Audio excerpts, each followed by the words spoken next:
Munhu wese anotomboita ngono at some point in time in their life. Even the healthiest person you know, any time anotomboita ngono. Ngono can be a sign of a health problem, or inogona kungoita noise yaunenge uchitongoitira vanhu zvako wakarara. Hi, it's brilliant. In this video I'm going to tell you how to stop kuita ngono immediately and effectively. Ngono is that harsh sound iri hose yaunoita wakarara yekuti grrr grrr yekuti iwewe you won't know kuti waiita, but the people you were sleeping with ndo vanozokudza kuti taitotadza kurara shamwari uchitiitira ngonono. Saka there are several causes dziripo pakuita ngonono pahuro. Mamuscles epahuro anofanira kugara akanyatsobata akaita kaseko kugadzirisa airway, maybe not kaseko but airway inyatsori clear yekuti mweya unopinda uchibuda. Snoring can be secondary to nasal problems. Pane vamwe vanhu vane mastuffy nose, mino inongogara ine something, be it madziwa, be it zvakawanda wanda zvinenge zvirimo zvinenge zvichitadzisa kunyatsofamba kwemweya muairway. Iye munhu anoita zvakare ngonono. Sleeping position inogona kukonzeresa ngonono. Kazhinji ngonono dzinokonzeresa when you sleep on your back, kana kuti nemusana kana kuti negotsi. When you sleep like that, your tongue or the fleshy part ziri around your throat will fall down due to gravity. Saka paunenge warara negotsi, your tongue inosidirawo kumashure, zvokompromise the air space. That means kuti kufamba kwemhepo kwakusangana nefriction. Friction iyoyo yaburitsa sound. Ngonono dzinogona kukonzereswa nemamiriro kana kuti the anatomy yemukanwa mako. Chekutanga ako kanenge keboxeni kari kumashure kekuti ukashama unoona katinoti kauvula kana kuti uvula handiti ikako kana kakarebesa kanogona kukonzeresa ngonono. Then kana muscles are around the throat kana ari very very thin anogona kufuridzwa nemhepo. Kana achifuridzwa, that sound yaanoburitsa achifuridzwa nemhepo yaunenge uchifema inogona kuita ngonono. Also kana muscles iwayo akakurisa zvekare anogona kubloka futi airway. Tikangoti anosanganisira muscles the meaty or the fleshy parts dzinenge dziripo, idzodzo movement yadzinenge dzichiita dzichifuridzwa nemhepo yaunenge uchifema in and out, izvo zvinogona kuita kuti uite ngonono. Ngonono dzinogona kuitika as a sign of an allergy. Whereas pane mamwe allergies anoconstricta your airway yekufema nayo, zvaakureva kuti wakutoita some noise, wakutoita ngonono paya.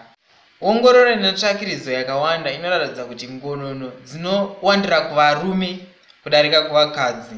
Zvinoratidza zvekare kuti ngonono dzakawandira kune avo vanonwa doro. I want to tell you the solution yengonono. You could be someone anoita ngonono kana kuti unogona une partner inoita ngonono, so this will help you a lot, I presume.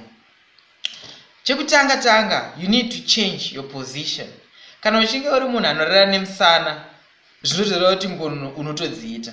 So to stop ngonono you now have to sleep neside. At first zvinogona kunetsa kana kuti unogona kuramba uchingodzoka uchirara nemusana, but ukaramba uchidzidzira it becomes a habit. Now after it has become a habit, wakutogona kurara usiku hwese usingaridze ngonono.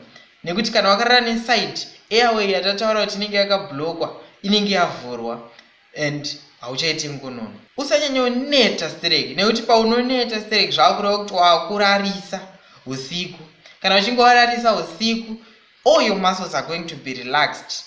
Nekuti takambotaura in the past video kuti kana wakarara, the body inorelease chemicals anorelaxa, anoita sort of like kupolarize muscles ako. Kana muscles are paralyzed, zvakureva kuti wakuita ngonono just because haasisina kubata, haasisiri tight around the throat.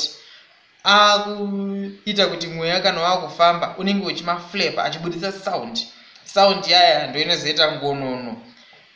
Ukufanira kumbomira kuputa fodya, unwa mvura yakawanda. Kunwa mvura yakawanda kunoita kuti muscles ako aite very turgid, aregere kuita very flappy. Izvo zvinozobva zvazokubatsirawo kuti asarire paanofuridzwa nemweya wauri kufema in and out. Last but not least, munhu anofanira kuita exercise. Exercise will help tone your muscles. When you have toned muscles, zvireva kuti anogara akasupporta the airway kuti igare yakavhurika, right? Also zvakureva kuti even malungs ako circulation yako ya very very healthy, hatichasangane nemaproblems ekuti pakufema kwako wakuwiza, pakufema kwako wakubudisa masounds akawanda wanda anenge achikonzereswa neocclusion, beat nemucus, beat nemamuscles ari kuvhara asina kunyatsosimba. Whereas when you don't exercise, that means that your cardiopulmonary system haisi kunyatsoshanda. Once we establish that, zvakureva kuti mucus yakubuda mumalungs yakawanda, mucus yakugara mumaairways mako. Kana ichinge yagara mumaairways mako because you're not fit, zvakureva kuti yakuomerera imomo, yobva yacreata kaconstricted airway. Kaconstricted airway ndo kanorira. Dzimwe nguva pane dzimwe ngonozorera kunge kamuridzo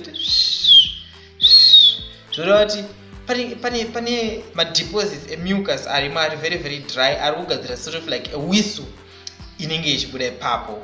I hope this has really helped someone. Please don't forget to subscribe. If you have already subscribed, just leave a comment and like.